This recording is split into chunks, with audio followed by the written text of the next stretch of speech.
고향인 조슈번의 상황이 심상치 않게 돌아가고 있다. 그것을 알게 된 거거든요. 그러니까 당시 조슈번은 서양 오랑캐를 무력으로 무찌른다면서 미국의 상선을 포격을 했었어요. 그래서 4개월이나 걸쳐서 힘들게 온 유학이지만은 그 유학을 접고 일본에 가서 조슈번의 양의를 중단시키기로 한 거죠.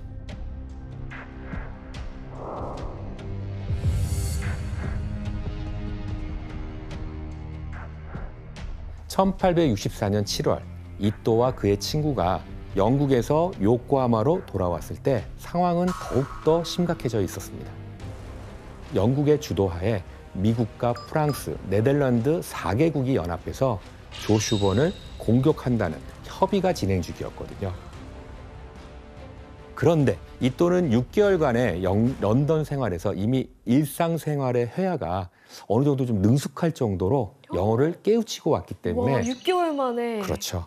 야. 그래서 4개국의 공동 행동을 진행하는 영국 공사와 만나서 고향인 조슈번을 설득하겠다라고 이제 얘기를 하게 되죠. 그리고 조슈번으로 가서는 자신들이 보고 겪은 서양의 상황을 보고하고 양의를 멈출 것을 건의하게 됩니다. 이게 다 영어를 잘했기 때문에 그렇게 양쪽에서 소통을 할 수 있었던 거네요. 그렇죠. 과연 이러한 이또의 의견은 조슈번에서 받아들여졌을까요? 안 받아줬을 것 같은데요. 얘가 뭐 유학 가더니 이상해졌네 이렇게 생각하겠지. 조슈번은 그동안 고수해오던 양의를 쉽게 처리할 수 없다라고 이제 판단하고 결국 이또의 건의는 받아들여지지 않게 됩니다.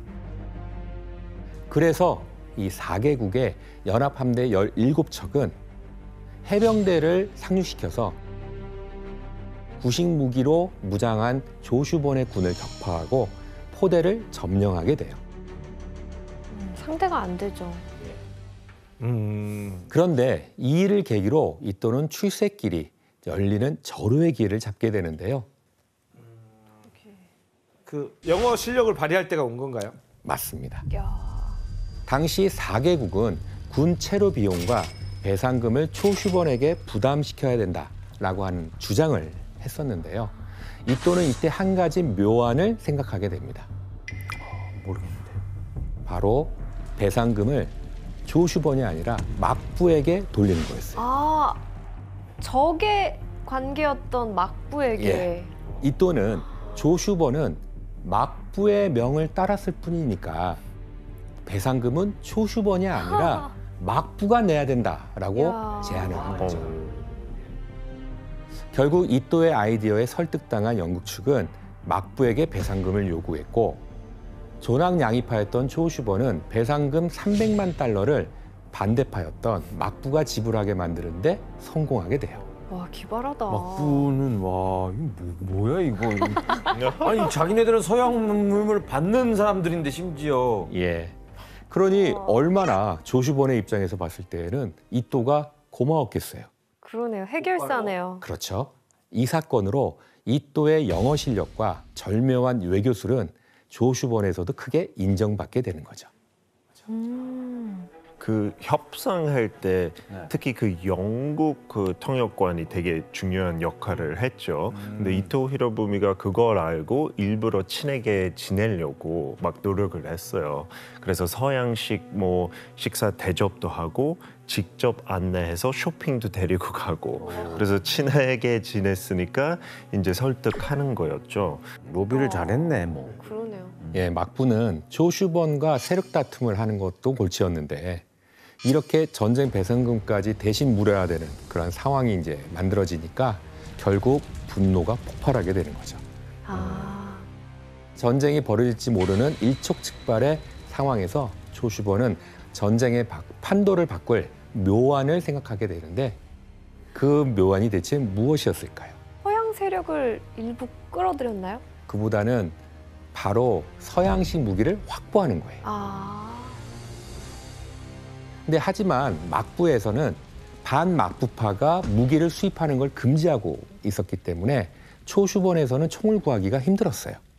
그래서 조슈번은 서양식 소총을 구입하기 위해서 이또를 나가사키로 출장을 보냈는데 이또는 이때 체류 중인 스코틀랜드의 한 무역 상인을 만나게 됩니다. 우와. 스코틀랜드 무역 상인은 이또를 대신해서 상하이에서 총을 구입한 후 일본으로 보내줬어요. 이 방법으로 이또는 7만 3천 자루의 소총을 얻는데 성공하게 됩니다. 우와. 그의 영어 실력이 또 한 번 빛을 발하는 순간이라 할 수 있죠. 야, 6개월 알차게 썼네. 이또의 활약으로 조슈버는 서양식 소총으로 무장할 수 있었고 마침내 막부에 대항해서 승리를 거둘 수 있었습니다. 신식 무기로. 예, 결국 1868년 1월 이또의 세력은 궁궐을 포위하고 막부를 몰아내게 되죠. 그리고 천황을 내세워서 권력을 잡게 되는데 이렇게 열리게 된 시대가 바로 메이지 유신이라고 하는 시대죠.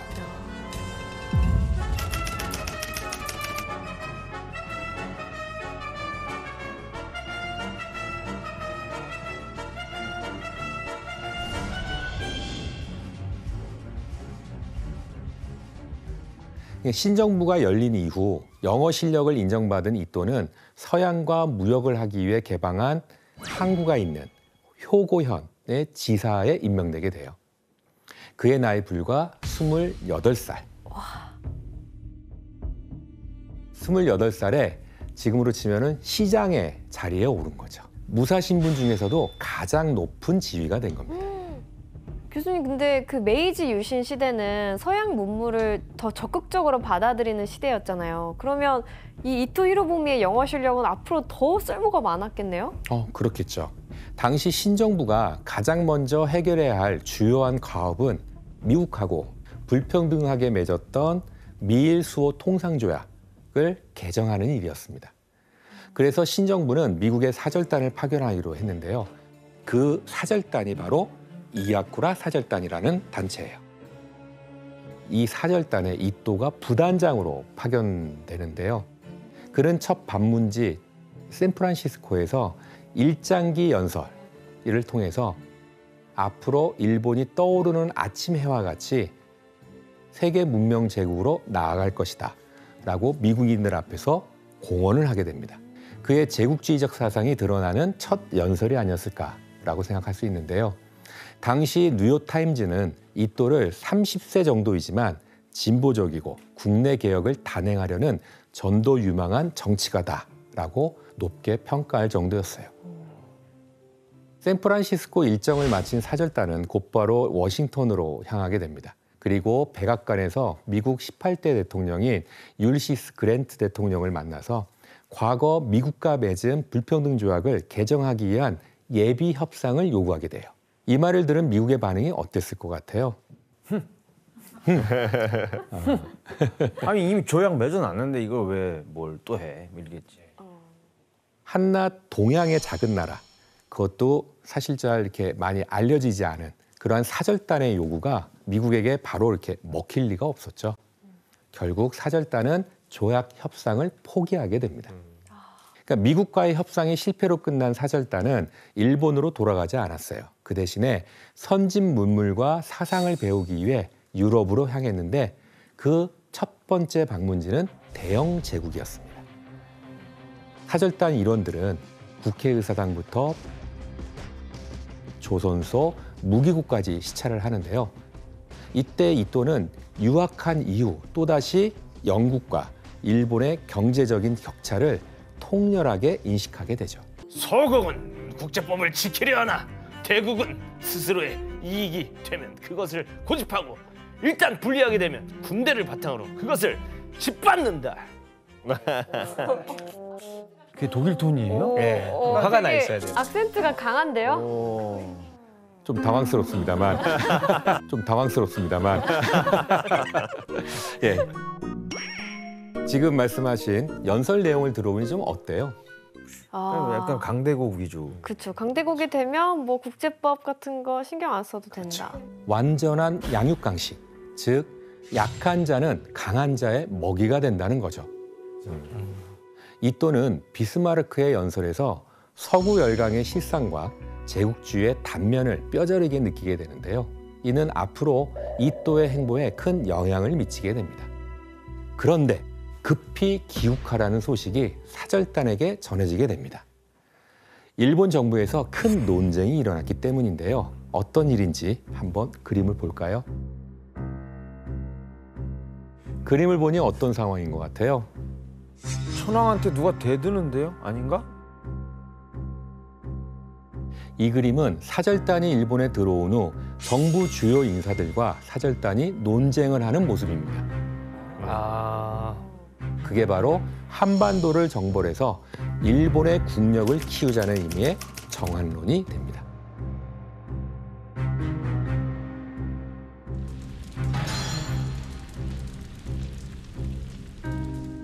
그럼 교수님, 그럼 조선 침략을 할 거냐 말 거냐를 두고 일본 내부에서 싸움이 벌어진 거죠? 예, 그렇죠.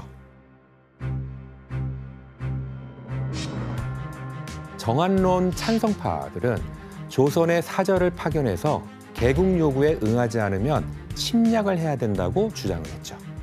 하지만 이또와 사절단의 수뇌부는 일본의 경제력을 키우는 근대화가 먼저다. 에너지를 낭비하지 말자. 결국 치열한 논쟁 끝에 정한론 반대파인 사절단의 주장이 받아들여지게 됐고 정한론 중지의 항못을 큰 역할을 했던 이또는 신정부의 유력한 차세대 지도자 중 한 명으로 이제 부각을 받게 됩니다. 이후 이또는 아주 소중한 기회를 얻게 돼요.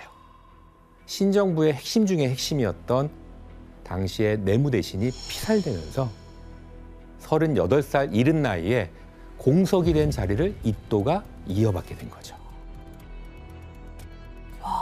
또 운이 좋아. 이때. 예. 이때부터 이또는 부강한 일본을 만들기 위해 본격적으로 움직이게 되는 거죠. 이또는 먼저 1882년 3월 헌법조사단을 이끌고 가장 먼저 독일로 가게 됩니다. 그러니까 신정부가 들어선 지 한 14년 정도가 지나도록 헌법은 물론 국회와 의회까지도 제대로 갖춰지지 않은 상태였거든요. 그곳에서 군주제 아래에 의회와 내각이 균형을 이루고 있는 독일의 시스템이 가장 안정적이라고 생각을 하게 돼요. 심지어 이또는 독일의 총리 비스마르크를 자신의 롤모델로 삼기도 했는데요. 당시 그러한 상황을 풍자한 그림을 한번 볼까요?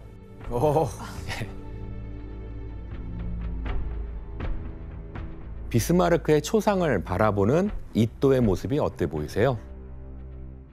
간절하네요. 거의 뭐 우상 숭배네요. 상당히 간절하죠. 네. 공손하고. 이 그림은 당시 이또가 비스마르크를 숭배한다는 것을 비판한 것인데 오른쪽 글이 어떤 내용인지 한번 아야 씨가 읽어봐 주실래요? ご利益のおかげで病気で死ぬことも暗殺もされず無事に正月を迎えました。お礼を兼ね鏡餅を備え元日にお祈りいたします。 예, 이제 그러니까 이또는 이러한 그 세상의 조롱 속에서도 귀국 후에 바쁘게 움직이게 됩니다. 낡은 정부 조직을 폐지하고 새롭게 근대적인 내각 제도를 만들게 돼요. 그리고 그 총리 대신에 본인이 취임을 하죠.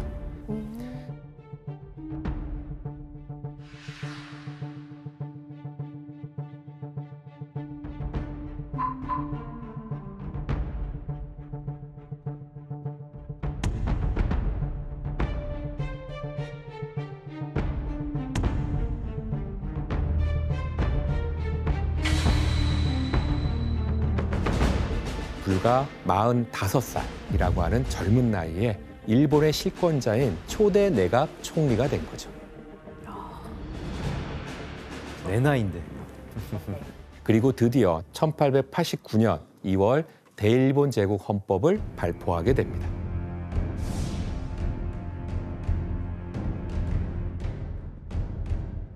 대체 어떤 내용인지 혜성 씨가 한번 읽어봐 주실래요? 네. 제1조 대일본 제국은 만세 일개의 천황이 다스린다. 제4조 천황은 국가의 원수로서 통치권을 관할하고 이 헌법의 조규에 따라 일을 행한다. 제37조 모든 법률은 제국의회의 동의를 거쳐야 한다. 제55조 국무 각 대신은 천황을 보필하여 그 책임을 진다. 모든 법률, 칙령, 기타 국무에 대한 조칙은 국무 대신에 서명을 필요로 한다. 존왕 양이파였던 이토는 그의 사상대로 천황을 중심으로 하는 국가를 수립하게 되죠. 하지만 천황의 권력을 제한하면서 동시에 의회의 권력도 제한하는 헌법을 만드는 거예요. 이렇게 두 세력을 견제하면서 내각의 권력을 강화하는 것, 그게 바로 초대 총리인 이토가 수립한 근대 일본의 국가 체제였다고 볼 수가 있습니다. 일본인들이 이토를 국가 설계자라고 추앙하는 이유이기도 하죠. 그러면 천황은 이런 법을 만든 이토 히로부미에 대해서 불만이 없었나요? 일본 논란에도 불구하고 메이지 천황은 이토를 굉장히 아꼈어요. 천황은 사실 메이지 유신 이전엔 스스로 즉위시를 하지 못할 정도로 정치적 실권을 잃은 허수아비였어요. 하지만 대일본 제국 헌법은 천황의 지위를 인정하는 법이었어요. 특히 당시 메이지 천황의 나이는 38살이었는데 천황이 보기에 40 중반의 노련한 정치가인 이토 히로부미를 믿고 의지할 만한 어떠한 인물로 이렇게 느끼고 있었지 않았을까라고 생각이 됩니다. 굉장히 신뢰했구나. 그 조금 조심하면 어떻겠는가? 저에 대해 이런저런 말을 하는 무리들 중에는 몰래 처불든 자들도 있습니다만 저는 관어의 게이샤를 공공연히 부를 뿐입니다. 다들 쉬쉬하면서도 몰래 하고 있는 실정입니다만 저는 당당히 하고 있는 만큼 깨끗하다고 말씀드릴 수 있습니다. 클린, 오케이? 예, 둘의 대화가 좀 어떠세요? 그냥 왕이잖아요. 예. 근데 왕한테 얘기하는 것 치고는 좀 건방짐이 그쵸. 좀 있는 것 같아요. 아 이거 그렇죠. 떳떳해, 너무 너무 당당해. 떳떳, 너무 당당해. 그러니까 심지어 이토가 난 돈도 집도 필요 없다. 그냥 여성과 놀 수만 있으면 된다. 우와, 뭐 그런 사람이 다 있어. 당시 그의 여성 평력을 비판한 사파를 한번 볼까요? 뭐죠? 위에 적혀 있는 거가 식도락이라고 하는 건데요. 明治公職一代男. 그 이토 히로부미를 메이지 시대의 호색한 남자라고 칭했는데 이토가 다양한 여성들과 즐겼다.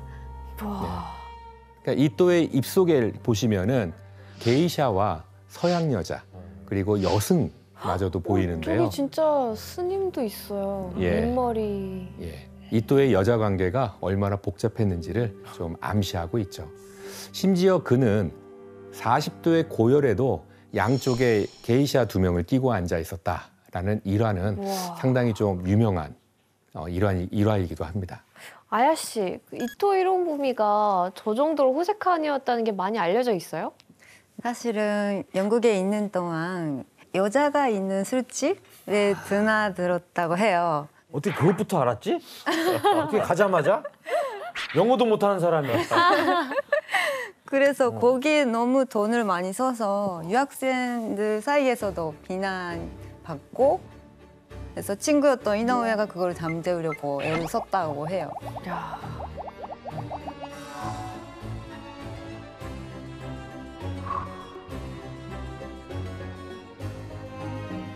일본에도 정부가 그 약간 유럽 문화 접해야 된다고 무도회를 열었어요. 상류층들에게.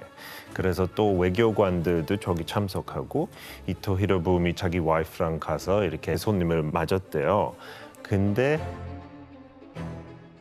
와이프랑 갔는데 불구하고 또 귀족 부인랑 무슨 사건이 있었어요. 그래서 말이 많았어요. 유럽에도요. 여자를 잘 꼬시네요. 인기 아니. 많아. 이게 일방적으로 막 한다고 제가 그럴 수는 없잖아요. 저 사람이. 그것도 맞는 말이죠. 그러나 가난한 농부의 아들로 태어나서 일본 최고의 권력에 오르기까지 이토 히로부미의 행보는 언제나 한 곳을 향해 있었는데요.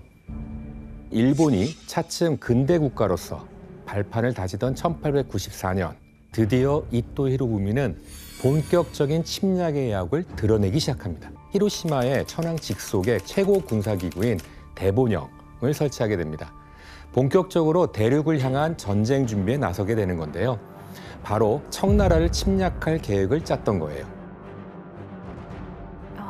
그러니까 메이지 천황은 전쟁을 앞두고 총리인 이또를 대본영 회의에 참석하도록 명하게 되는데요. 총리였던 이또는 청나라를 침략하기 약 1년 전에 건함 조치, 즉 해군을 확장하려는 계획을 의회에 공식적으로 제출하게 됩니다. 근데 반대했을 것 같은데. 맞습니다. 정부 측과 의회의 다수파가 반대를 하고 나섰습니다.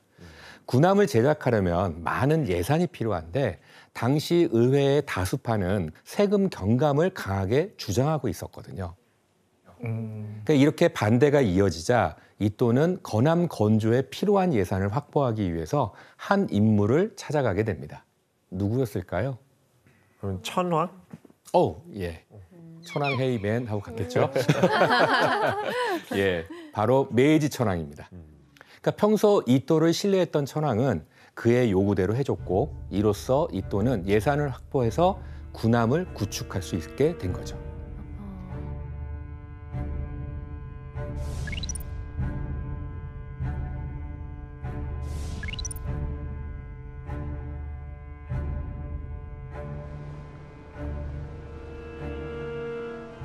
그리고 본격적으로 청나라와 일본의 전쟁이 시작되었을 때 이또가 준비한 군함은 청나라의 자랑이었던 북양 함대를 무너뜨리고 청일 전쟁을 승리로 이끄는데 중요한 열쇠를 쥐게 됩니다.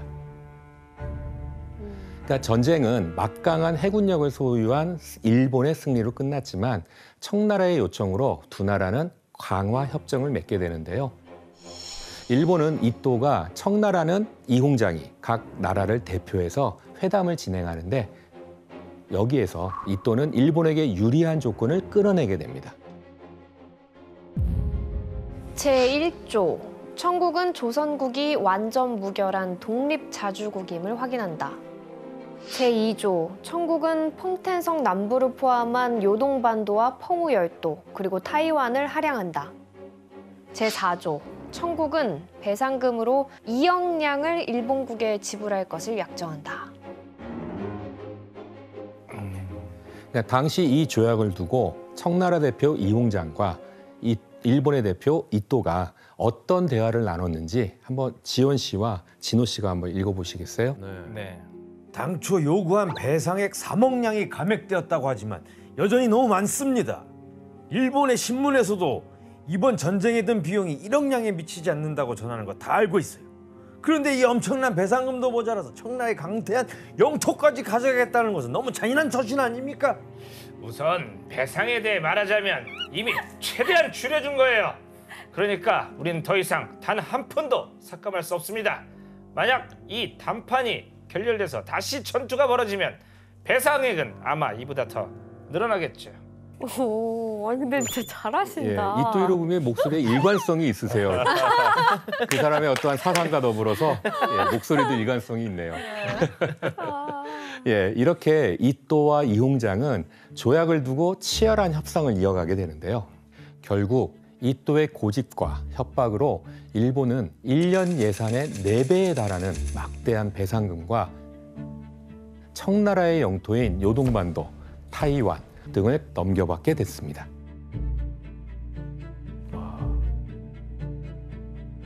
그리고 이 모든 공을 인정받은 이또는 대훈이 국화 대수장을 받게 됩니다.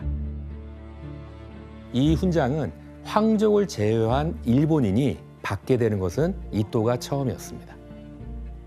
그야말로 일본인으로서 최고의 명예가 주어지는 거였죠. 그리고 천황의 특별 배려로 10만엔, 현재 우리나라 돈 원화 가치로 약 10억 원에 해당하는 금액을 상금으로 받게 됩니다. 일본이 제국주의로 발돋움하는 순간 이또가 얼마나 막대한 역할을 했는지 짐작해 볼 수가 있게 되죠. 下関조약이 체결된 이후 메이지 천황이 그의 공을 치하하는 문서를 내렸는데 이게 도쿄 아사히신문 호에 실렸어요. 네, 일본 제국의 영광을 알렸다는 크게 칭찬하는 내용이었고 그거를 계기로 일본 국민들이 이토 히로부미를 친송했다고 들었어요. 그래서 청일전쟁으로 이또가 얻은 경제적 이익과 그간 쌓아온 근대화를 바탕으로 일본은 점차 강력한 힘을 발휘하기 시작하는 거죠. 북진을 추진해서 조선을 차지하려는 욕심을 키워가게 됩니다.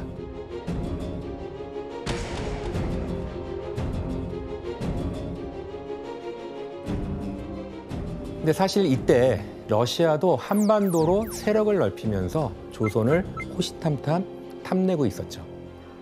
이러한 정세 속에 이또는 원로에 자리하고 있었어요.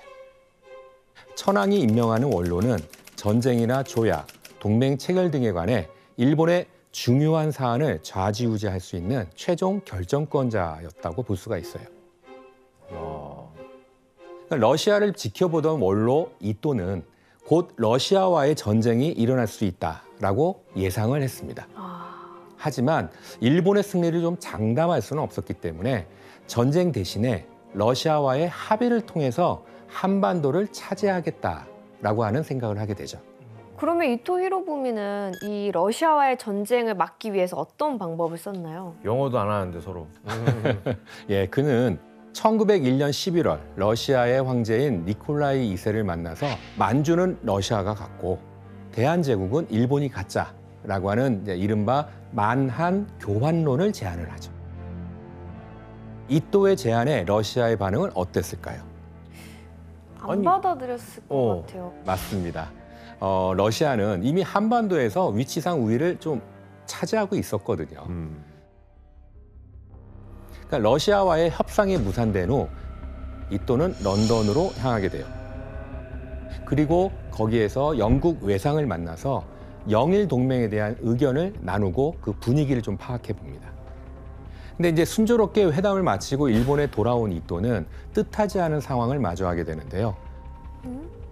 바로 영국이 이미 일본 내각과 영일 동맹을 맺었다라는 거예요. 뭐야?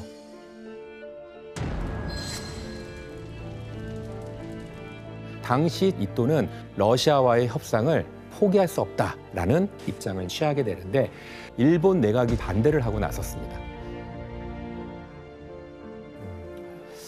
근데 사실 이때 영국은 일본이 자신들과 동맹을 협상하면서 러시아와 양다리 협상을 벌이고 있는 건 아닌지 의심하고 있었거든요. 그런데 이또가 러시아와 협상을 벌인 것을 이제 확실하게 알게 됐잖아요. 네. 이거에 자극을 받아서 이또를 제치고 일본 내각이 제안하는 대로 손을 잡게 되는 겁니다.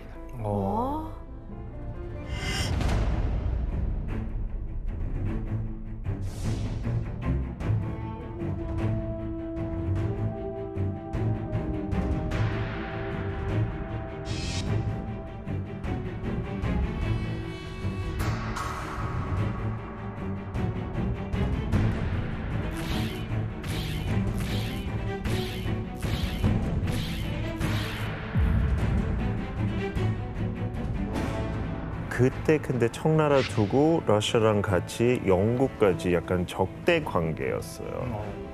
근데 내국에서도 판단한 거 러시아보다 영국이 더 아무래도 좋겠다.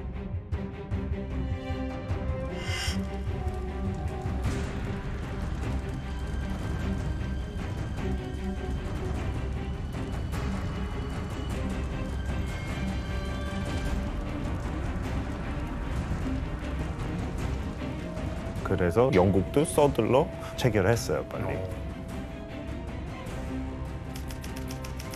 영일 양국은 한청 양국의 독립을 승인하고 영국은 청해, 일본은 한국에 각각 특수한 이익을 갖고 있으므로 제3국으로부터 그 이익이 침해될 때는 필요한 조치를 취한다.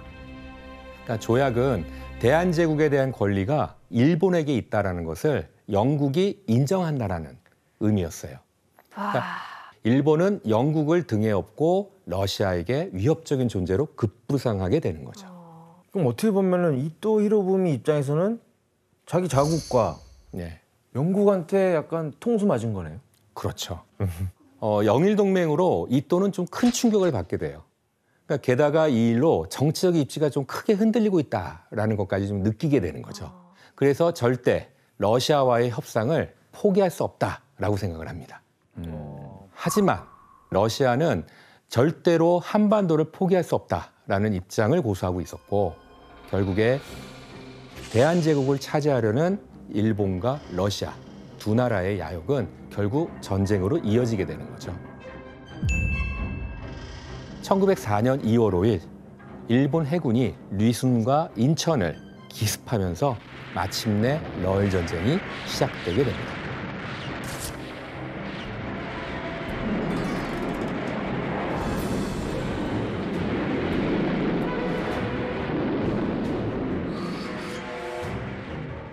이때 정작 피해자는 전쟁이 일어난 땅인 대한제국이었는데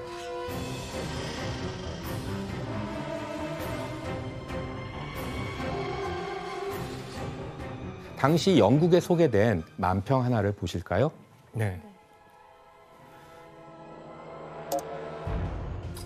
일본과 러시아 사이에서 희생자죠. 우리 희생양이죠. 그냥. 네. In a tight place, 곤란한 상황이란 뜻이에요. 예. 이 만평은 영국 풍자 만화 잡지인 펀치에 실린 그림으로 러시아와 일본이 대한제국의 허리를 잡고 서로 밧줄을 조이는 걸 묘사하고 있습니다. 근데 사실 이때 러일 전쟁은 승자도 패자도 없이 전쟁이 마무리되게 됩니다. 사실 전쟁의 양상이 일본이 승기를 잡는 상황이었어요. 하지만 전쟁이 예상 밖으로 길어지게 되면서 미국의 중재하에 중단되게 되는 거예요. 그래서 러시아와 조약을 체결하고 휴전하는 방법을 한번 선택을 하게 되는데 이때 체결된 일명 포츠머스 강화 조약. 일본은 대한제국에 대한 권리를 얻고 러시아는 전쟁 보상금을 내지 않는다는 조건으로 전쟁이 마무리되게 됩니다. 그때 당시에 뭐 이야기 들었는데 일본 신문에 승리할 거라는 만화도 많이 나오고 그래서 국민들이 다 당연히 이거 압도적으로 이길 전쟁인데 그렇게 중단시켰을 때 도쿄 가서 이제 폭동이 크게 일으켰어요. 그래서 경찰서하고 파출소 한 70% 이상 피해 받았다고 해요. 그 정도였어요. 전쟁을 중단하기로 한 판단은 이토에게 좀 치명적인 결과를 가져왔어요. 특히 원로 중에서도 서열이 가장 높았던 이토의 세력이 좀 이렇게 정치적으로 꺾이게 되는 계기가 됐죠. 심지어 포츠머스 강화 조약에 불만을 가진 100여 명의 군중들이 이토의 동상을 쓰러뜨리고 동상을 여기저기 끌고 다니는 과격한 행동까지 서슴지 않았다고 합니다. 이후 회수된 동상에는 구멍이 뚫려 있고 머리에는 소변이 묻어 있을 정도로 민중의 어떠한 증오, 미움이 드러나 있었다고 해요. 러일 전쟁 이후 일본 내에서 입지가 약해진 이토는 다시 세력을 키우기 위해서 이곳으로 향하게 되는데요. 그곳이 어딜까요? 우리나라. 그렇죠. 일본 정부의 오랜 수건 사업이었던 정한론을 실현하고 대륙으로 향하는 침략의 발판을 일구기 위해서 대한제국으로 이제 향하게 됩니다. 아, 이제 뭐 청나라도 떼어냈고 러시아도 떼어냈으니까. 대한제국에 도착한 이토는 먼저 한국 특파대사라는 직책으로 고종 황제를 아련하러 가게 되는데요. 그의 목적은 대한제국의 외교권을 박탈하는 조약을 체결하는 것이었습니다. 이토는 고종 황제를 아련하고 천황, 즉 메이지 천황의 친서를 전달합니다. 짐이 동양 평화를 유지하기 위하여 대사를 특파하오니 대사의 지휘에 따라 조처하소서라는 내용이었어요. 이후 이토는 단도직입적으로 본색을 드러냅니다. 러일 전쟁의 결과로 동양 평화는 회복되었지만 아직 영구적인 평화를 구축하기에는 문제가 많이 남아있고 그 문제의 중심이 바로 대한제국이다라고 발언을 했죠. 그리고 이 문제를 해결하기 위해서는 대한제국의 외교를 일본이 위임받아서 대행한다는 것이었어요. 이토의 말에 고종 황제의 반응은 어땠을까요? 무슨 말도 안 되는 소리야. 그렇죠. 그랬죠. 고종 황제는 당연히 거절했겠죠. 그러니까 대외 관계의 권한만은 대한제국에 있어야 한다고 했던 거죠. 고종 황제의 단호함에 이토 히로부미는 이번엔 대한제국의 대신들을 압박하기로 해요.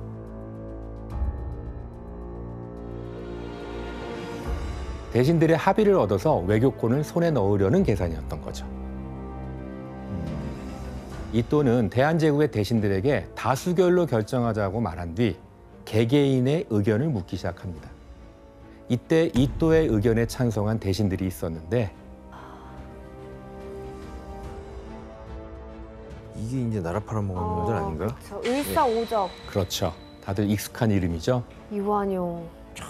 을사년에 있었던 5명의 국적이다, 나라의 적이다 라고 하는 의미죠.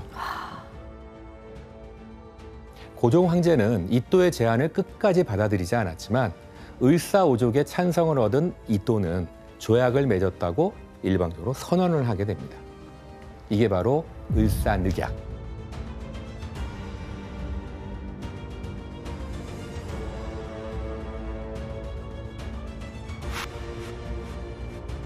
이로써 한국의 외교권은 모두 일본에게 넘어가게 됩니다.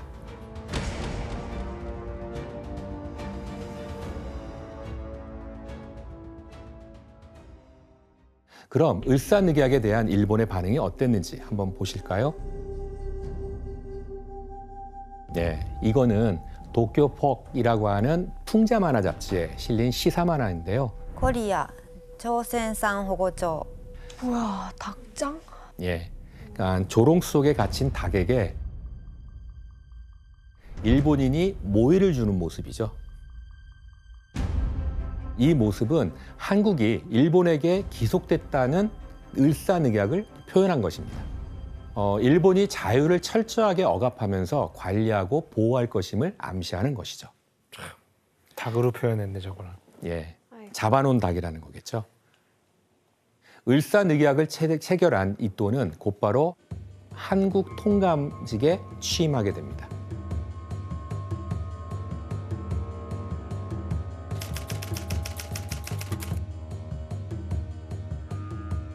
히로부미가 그 통감부 들어가자마자 그 통감부 새로 만든 깃발을 이렇게 걸었어요.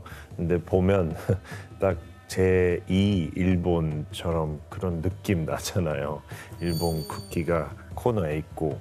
근데 보면 호주, 뉴질랜드, 피지 그런 국기 깃발 지금 보면 파란색. 이대로예요. 맞아요. 진짜 4분의 1가 영국이고 약간 비슷한 그러네. 느낌 나요.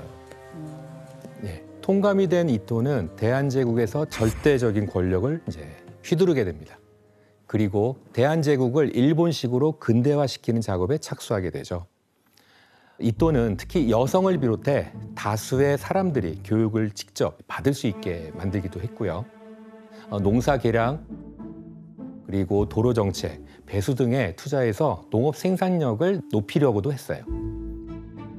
그렇다면 이토는 대체 왜 대한제국의 근대화를 위해 이렇게 힘썼던 것일까요? 자금을 더 잘 수탈해 가려고? 그렇죠. 침략을 위한 발판이자 수탈이 목적이었어요. 다시 말해서 이토의 이러한 근대화 추진과 같은 유화책은 일본의 대한제국 지배를 원활하게 하기 위한 실리주의적인 판단이었다고 볼 수가 있는 거죠. 교수님, 이런 이토 히로부미가 그 식민 지배를 위해서 가장 신경 쓴 건 또 뭐가 있을까요? 네, 이토는 겉으로는 대한제국의 발전을 돕는다고 자처하면서도 안으로는 대한제국의 숨통을 조이려고 했죠. 그가 가장 고심한 정치 계략은 황제권을 통제하는 것이었습니다. 즉 고종 황제를 무력화시킬 수 있는 길을 모색하는 것이었거든요. 당시 고종 황제는 끊임없이 밀서와 밀사를 통해 주권 회복을 시도하고 지방에서의 봉기를 후원하고 있었어요. 헤이그에도 특사 파견하고 그랬었잖아요. 맞습니다.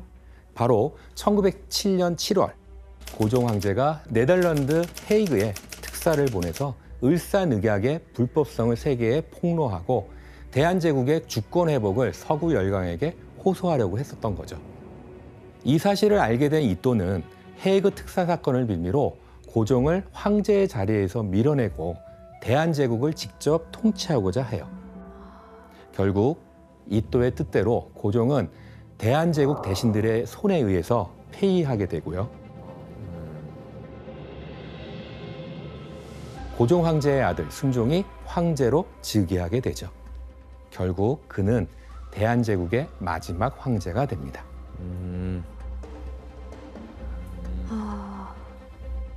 그리고 이또는 순종 황제에게 한국의 내정에 관한 모든 국권을 일임받게 됩니다. 그리고 이또는 대한제국의 힘을 빼앗기 위해 조치를 취하게 됩니다. 과연 그 조치는 무엇이었을까요? 나라를 지키려면 국방력이 중요하니까 군대를 완전 해산시킨다? 정답입니다. 이게 맞아요? 예, 이또가 취한 조치는 대한제국의 군대를 강제로 해산시키는 거였어요.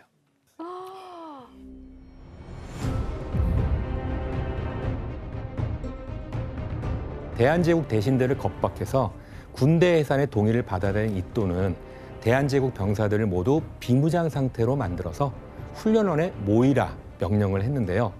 와, 다 잡혀가는 건가?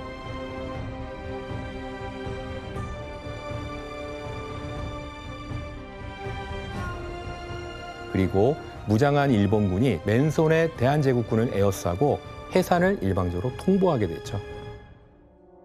대한제국군들은 그제야 뒤늦게 사태를 파악하고 거리로 나가서 일본군과 싸우는데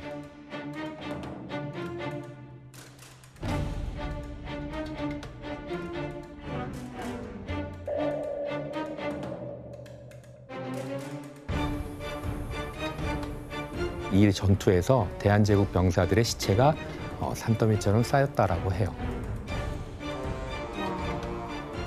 이렇게 이또가 군대를 무력으로 해산시킨 후 대한제국 국민들의 분노는 이제 극에 달하게 되는데요. 저항은 점차 커져서 의병운동으로 이어졌고 곳곳에서 항일운동이 발생하게 됩니다. 이또가 겨울을 보내려고 이제 일본으로 갈 때 황태자 이은도 함께 데려가게 됐는데요. 뭔가 슬퍼 보여.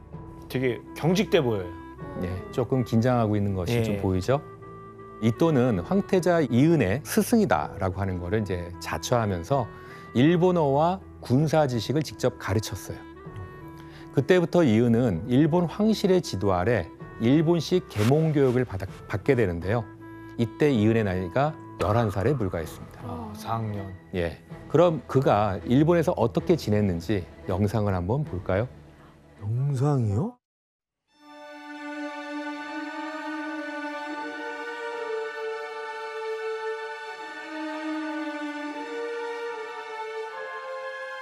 실제잖아 이거.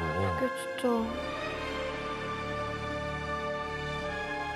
일본 군복을 입은 대한제국 황태자가 이또 앞에서 이제 노는 모습이죠. 게임하는 거예요. 군사 게임. 이게 뭐야? 설정이에 진짜 저렇게 노는 거예요? 예, 카메라를 앞에서 하니까 설정이겠지만은 이또는 볼모로 잡은 어린 황태자를 대한제국의 일본인화라고 하는 홍보용으로 내세웠던 것이죠. 근데 이게 먹혔나요? 이런 방법이? 아유, 당연히 먹히지 않았겠죠. 통하지 않았습니다. 네. 이또가 지능적 침략 방법으로 통감의 영향력을 넓혀가는 상황에서도 대한제국 의병들의 무력 투쟁은 이제 계속됐던 거죠. 그래서 이또는 대한제국의 민심을 수습하고 의병을 회유하기 위해서 이번에는 순종 황제를 이용하기로 합니다. 이는 국민들에게 일본을 신뢰하는 것 외에는 다른 길이 없다라는 점을 알리려고 했던 거였죠. 먼저 이또와 순종 황제는 1909년 1월 7일부터 서울에서 이제 출발을 합니다. 그래서 대구, 부산, 마산 등을 이제 방문하는 13일간의 남부 지방의 순행을 떠났어요. 이또와 순종 황제가 이동하는 모습을 찍은 사진인데요. 그런데 이 사진의 공통점이 좀 느껴지시나요? 바로 순종 황제 옆에는 반드시 이또가 있었습니다. 이또는 의도적으로 이런 사진들을 남겨서 순종 황제를 앞세운 선전극을 벌였고 일본의 통감부와 순종 황제가 얼마나 평화롭게 같이 공존을 하고 협력을 하고 있는지 이거를 대내외적으로 선전하려고 했어요. 그리고 스스로 전국 순행 계획을 성공적이었다라고 생각을 하고 있었어요. 하지만 서북부 순행길에서 이또의 생각은 완전히 바뀌게 됩니다. 이또는 순행을 할 당시 대한제국 학생들에게 일장기를 들고 자신을 맞으라고 지시를 이제 별도로 내렸거든요.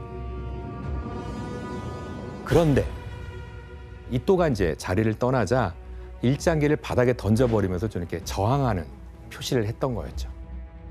지속적인 의병 활동과 국민들의 반감을 직접적으로 경험을 하면서 더 이상의 점진적인 식민지 지배 방법은 좀 불가능에 가깝지 않을까라고 판단하기 시작을 한 거죠.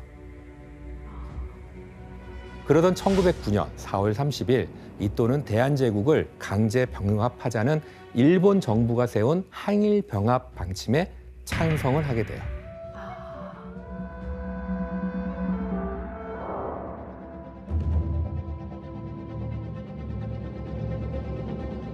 그리고 이번엔 일본 정부가 새로운 임무를 맡겨요. 1909년 8월 이또에게 러시아의 동양사무 주관자이자 최고 유력 관료인 고고프체프라고 하는 재무대신, 러시아의 재무대신을 만나게 하는 것을 제안을 하는 거죠. 한국 문제에 대해 일본의 방침을 미리 이렇게 암시해 두면 좋겠다라고 판단을 했던 거죠. 한일 병합을 하기에 좀 분위기를 만들 수 있겠다라고 생각을 한 거죠. 여기에 동의한 이또는 10월에 하얼빈에서 러시아 재무대신과 회담을 갖기로 약속을 하게 됩니다. 그리고 운명의 날인 10월 26일 오전 9시 이또는 열차를 타고 하얼빈에 도착을 하게 돼요. 이제 하얼빈으로 가는 건가요? 그렇죠. 그런데 하얼빈에 도착한 건 아시다시피 이또뿐만이 아니었는데 안중근 그렇죠. 그렇죠. 예, 바로 안중근 의사였습니다.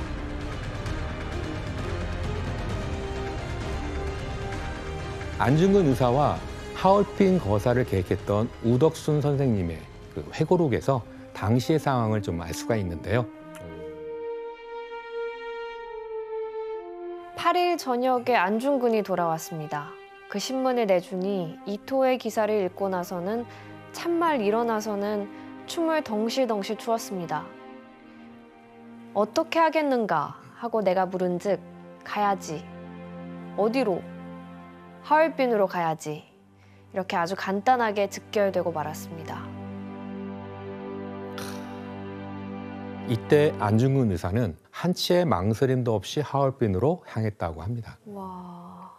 그럼 어쨌든 이또 히로부미의 동선을 파악하고 사전 계획들이 다 있었던 거였네요, 이미. 사실은 기본적인 동선에 대해서는 전혀 몰랐어요.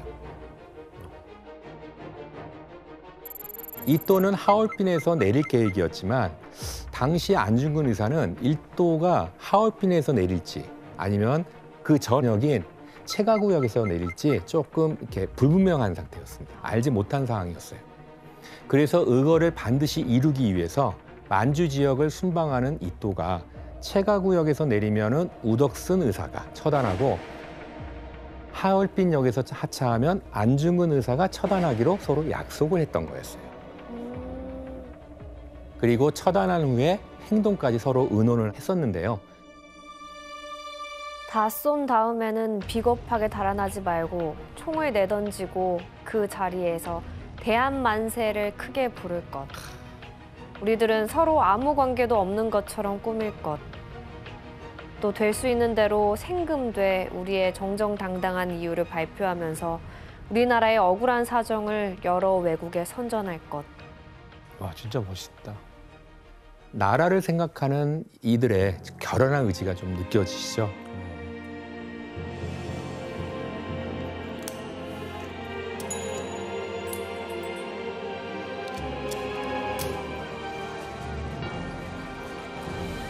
당시 하얼빈역에서 이또 일행은 플랫폼에 내렸어요. 그리고 각국의 영사단이 정렬한 곳으로 가서 악수를 나눴습니다. 그런데 이때 세 발의 총성이 울리게 되죠.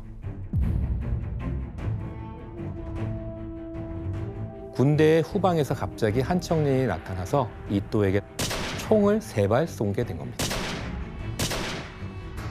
바로 안중근 의사였어요. 당시 이토가 사살된 실제 영상을 한번 볼까요? 실제 영상이요? 와, 이것도 영상이 있구나.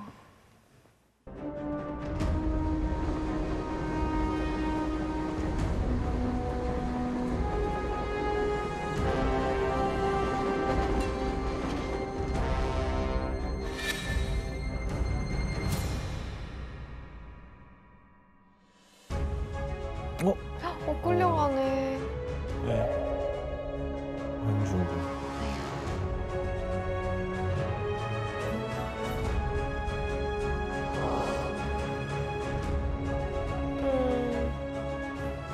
사실 이 영상을 보면 좀 의아한 부분을 찾을 수가 있는데요. 끌려가는 안중근 의사의 모습만이 남아있는데 바로 이토 히로부미가 안중근 의사에게 직접 저격당하는 그 순간이 없다라는 거예요. 왜 없죠?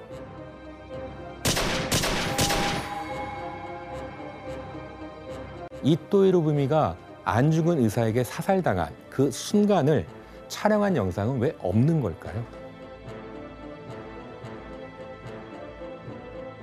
그것이 알고 싶다 의뢰해 볼까요? 네, 지우지 않았을까요? 일본에서. 그렇죠. 예, 치욕스러워서. 그것 말입니다. 지웠기 때문이겠죠. 왜 굳이 그것만 지웠대? 예, 우리가 함께 본 영상은 당시 러시아인 촬영 기사가 이토의 방문을 기념하기 위해서 촬영하고 있었던 영상이에요. 근데 사건이 예기치 않게 벌어지고 일본은 러시아 촬영 기사에게 원본 영상을 구입하게 됩니다. 그리고 그 과정에서 일본과 계약을 맺었는데 만약 원본 이외의 영상이 배포되면 일본이 촬영 기사의 자산을 모두 몰수한다는 조건이었어요. 결국 안중근 의사의 이토 사살 장면은 일본 측에 의해서 공개되지 않았던 거죠. 근데 그 영상을 촬영한 기사가 러시아 출신이었잖아요. 그래서 러시아에도 이거 보여줬대요. 공개한 건데 그것도 세세하게 러시아 신문에 묘사했어요. 근데 그 이후에 또 그 영상 아마 복사본이겠죠. 어디 있는지 전혀 모르는 상태예요. 네. 그러면은 일본은 뭔가 감추려고 저런 행동을 하는 건가요? 네, 맞습니다.